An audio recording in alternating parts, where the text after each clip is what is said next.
The federal government may initiate a re-privatization of Nigeria's 11 electricity distribution companies if the Electricity Act Amendment Bill 2025 is enacted.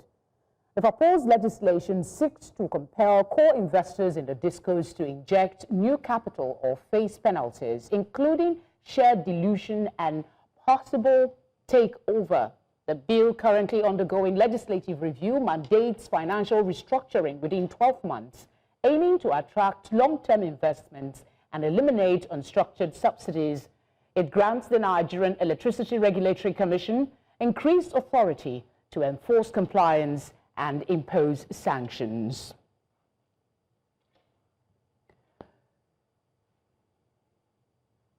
For this conversation, I'm now joined by MD CEO at Idfon Power Engineering Consultants Limited, Dr. Idowu Oyebanjo.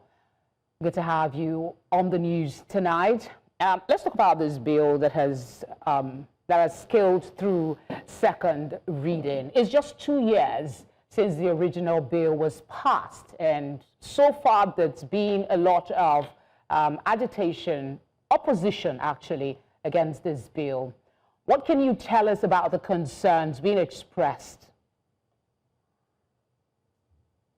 Yeah, the bill was passed on the 9th of June 2023, 10 days just after President Bola Ahmed Tinubu resumed office.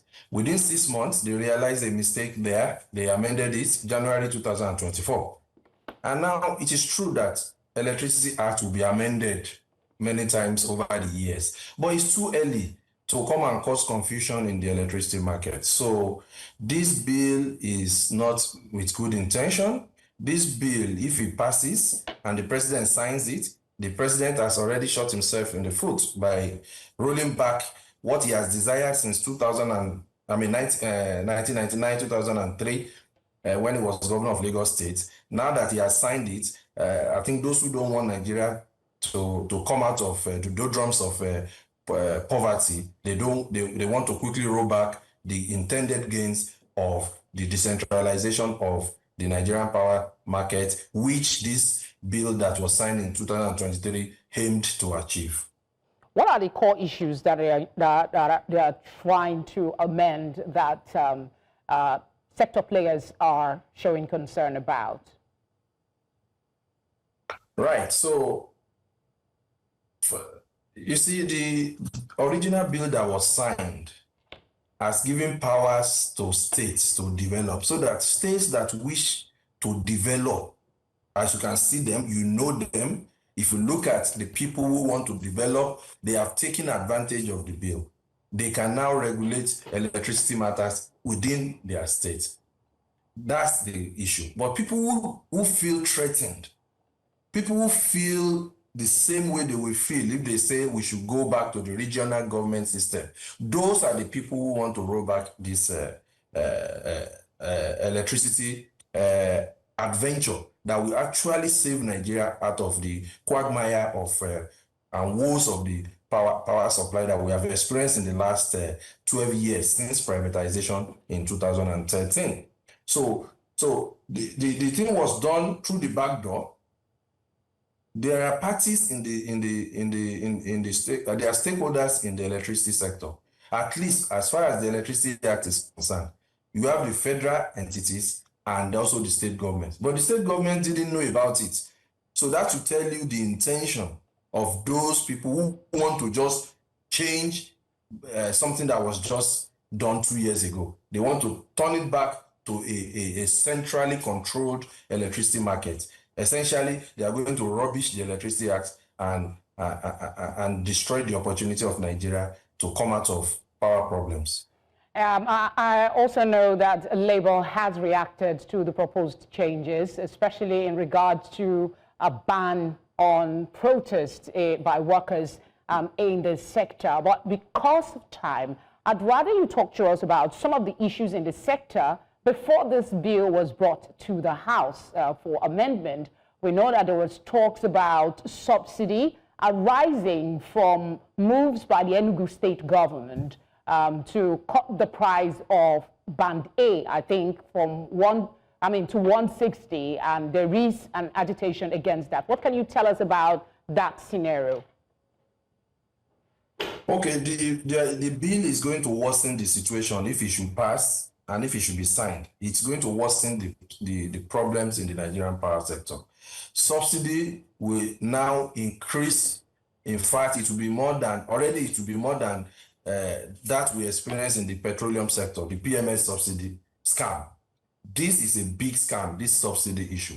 And it will go worse if this bill is amended in the way it's being proposed. Also, customers are going to pay significantly. Customers will be so worse off. They are going to have heavy payments because this bill introduces so many administrative functions that will be paid for by customers. So we are saying that people are already suffering. You want to go and create bureaucracy, central bureaucracy. If you hear people talk about the 1960s when Nigeria was in a kind of regional government and that they should return to it for development, that's what is happening. That's the way to go, because when the electricity market has been decentralized, states will now take the bull by the horn and then try to improve the situation in their own zone or domain. But by the time you take it back within 2 years without allowing this act to fester or to allow it to be implemented so that we can see what will happen, I think that's with his ill intention. One of the is going to be worse. Yes. Let's go back to the bill itself. How could the proposed re-privatization of Nigeria's 11 electricity distribution companies affect investor confidence in the country's power sector, and what measures can be taken to mitigate potential risk and attract long-term investments? It's very, very damaging. To propose such a disaster is damaging, especially because we have a decentralized market. So the confusion will be so much. Yes, if you re-privatize the companies, these current discos, the 11 of them now, they will just fold their arms now and not do anything again.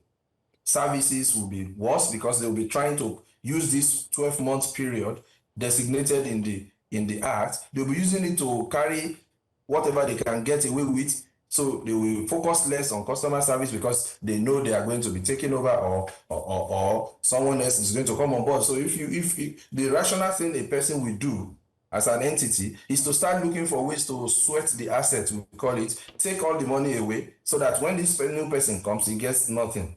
So this is not the way to go, trying to scare them, the investors. In fact, the future investors, they will also be scared that, oh, if a country like this can suddenly just within 12-month period ask people to leave, there are options to what they can be done. The most important one is recapitalization. But you cannot recapitalize the system as it is now. There's also the opportunity of shared dilution. These are the things that should have been done first before decentralizing the market.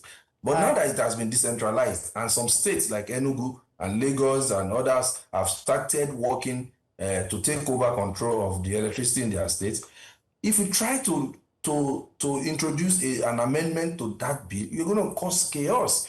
So this is where meritocracy is important. All right. I was going to ask you in 30 seconds to tell us if the bill, in your view, would scale through and become law, the amendment implemented.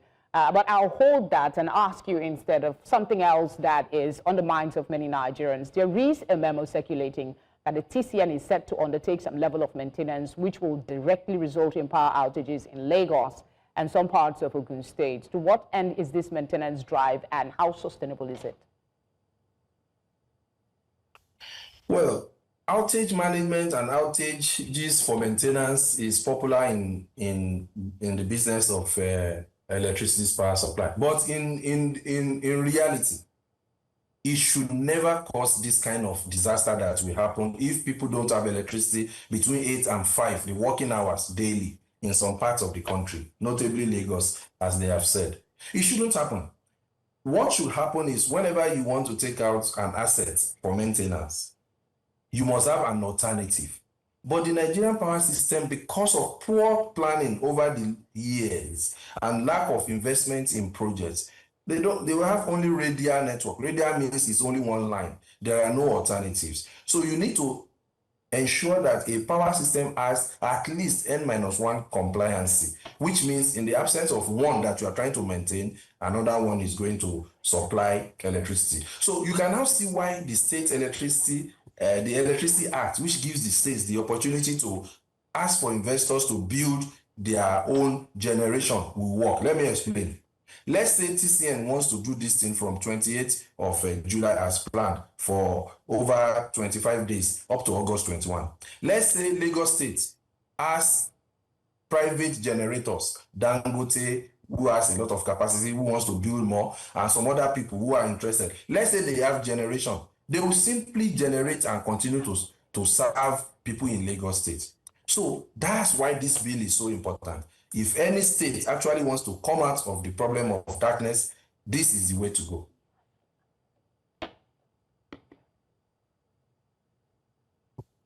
Okay, this one before we let you go. The Electricity Act 2023, as amended, empowers states to regulate activities of investors across the value chain. So far, like you already mentioned, states like Enugu have taken advantage of this law to establish sub-national electricity markets, and they set the tariff for this. Does the state have the right to carry out such reduction in tariff? Absolutely. States, that's the implication. And you can see the benefits coming up straight away. You can see the benefits because the first thing you have noticed now is that they've driven down tariff. Just imagine what that will do.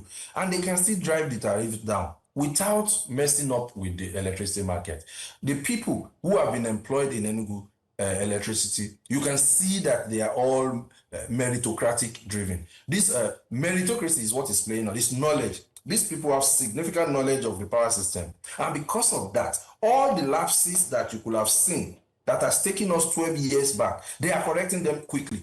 If all other states follow this approach, they are going to eventually benefit customers because knowledge is what they will put. That is if all the states that want to declare the electricity market focus on employing people like they have employed in Enugu. They really did well in employing people who have experience and who know what they are doing. And they have not touched the so-called cost of generation that people are bandying about and saying that they are trying to destroy the market. Absolutely not.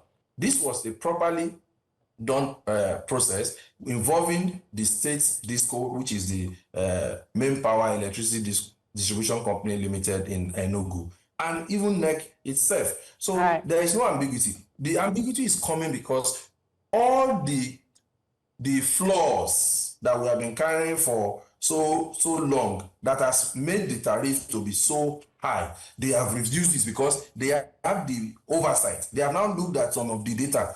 The ones that are incorrect, they have changed them. The ones that shouldn't be, they've corrected them. So because of that, the tariff will come down. That's what should have been done since 2013. But nobody has been doing it. So the opportunity has now been given to states, and now the state regulators appointed merit,